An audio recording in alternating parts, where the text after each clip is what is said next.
Bonjour, je suis Sébastien Petitet, responsable du business development de Brennus Pharma, qui développe des vaccins thérapeutiques à base de cellules allogéniques pour le traitement des cancers solides. Brennus Pharma a été cofondé par Jacques Gardette, un entrepreneur engagé dans le domaine de la santé avec des introductions en bourse, et Benoît Pinteur, un spécialiste de la fabrication d'ATMP cellulaires dans des conditions GMP. Jacques et Benoît ont déjà collaboré sur un candidat autologue d'immunothérapie qui est en phase 2 aux États-Unis dans le glioblastome. Le reste de l'équipe est composé de Paul, Yasmine et moi qui apportons pour le domaine de l'écologie une expertise en medical affairs, en market access et également en regulatory acquise en Asie, en Europe et aux États-Unis. Brennus Pharma s'est entouré d'experts dans le développement pharmaceutique, mais également au niveau de conseils universitaires et hospitaliers. Le docteur Céline Gongora de l'Institut de cancérologie de Montpellier apporte son expertise sur les études précliniques dans le domaine du cancer. Les docteurs Tosi et le professeur Yu des Hospices civils de Lyon apportent leurs connaissances sur les essais de phase précoce en oncologie. Et enfin, le professeur Gringeli est le co-auteur de nombreuses études de phase 2 et de phase 3 en immunothérapie du cancer. Brennus Pharma cible l'immunotolérance et les mécanismes de résistance en oncologie. D'un point de vue physiopathologique, les antigènes des cellules tumorales peuvent induire une réponse immunitaire. Mais après quelque temps, ces antigènes varient en quantité et en qualité et perdent cette capacité à induire une réponse immunitaire. C'est ce qu'on appelle l'immunotolérance. Il y a alors la cancérisation et l'introduction des traitements à base de chimiothérapie. Ces chimiothérapies peuvent détruire un maximum de cellules, une grande majorité, mais elles sélectionnent également des clones résistants. Ces clones résistants présentent à leur surface de nombreux facteurs de résistance. La stratégie de Brennus Pharma est d'utiliser l'ensemble de ces facteurs de résistance comme des néoantigènes potentiels pour réinduire une réponse immunitaire. La technologie proposée par Brennus Pharma s'appelle Stimulated Tumor Cells, STC. Elle consiste à sélectionner 3 lignées tumorales spécifiques d'une pathologie. Ces lignées sont mises en culture, en condition avec les chimiothérapies et les traitements physiques utilisés en pratique clinique. On a alors une surexpression à leur surface membranaire de nombreux facteurs de résistance comme autant de potentiels néo-antigènes. On augmente l'antigénicité. Dans un deuxième temps, on va procéder à un marquage chimique de ces facteurs surexprimés pour augmenter l'immunogénicité, c'est-à-dire leur capacité à induire une réponse immunitaire. Les cellules sont bien sûr inactivées pour leur capacité proliférative.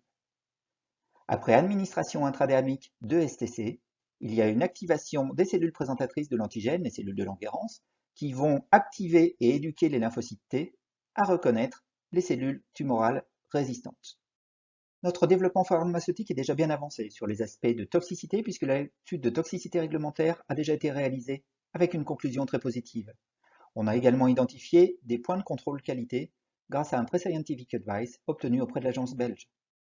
Nous avons réalisé plusieurs études d'efficacité et de tolérance dans un modèle animal de cancer colorectal métastatique.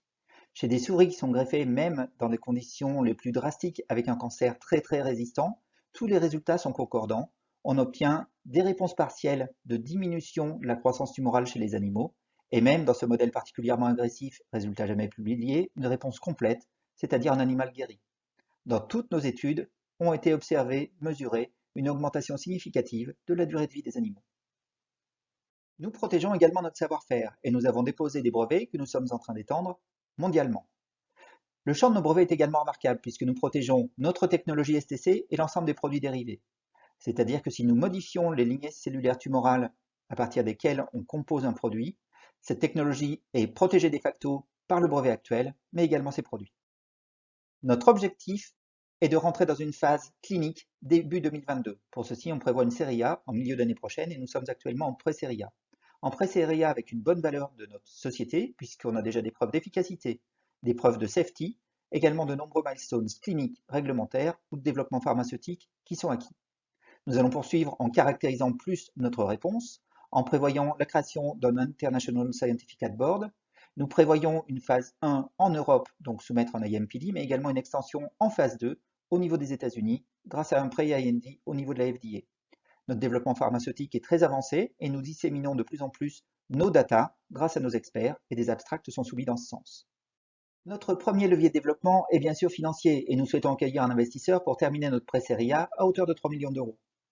Nous souhaitons également travailler avec les institutionnels académiques et CDMO pour développer notre potency test et mieux définir notre mécanisme d'action. Nous souhaitons également travailler avec les CIRC et les CRB pour apporter les preuves de concept sur notre test compagnon, mais également sur les extensions d'indication.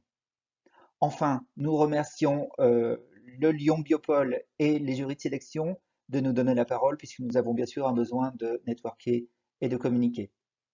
Rendez-nous visite sur brennus-pharma.com. Merci.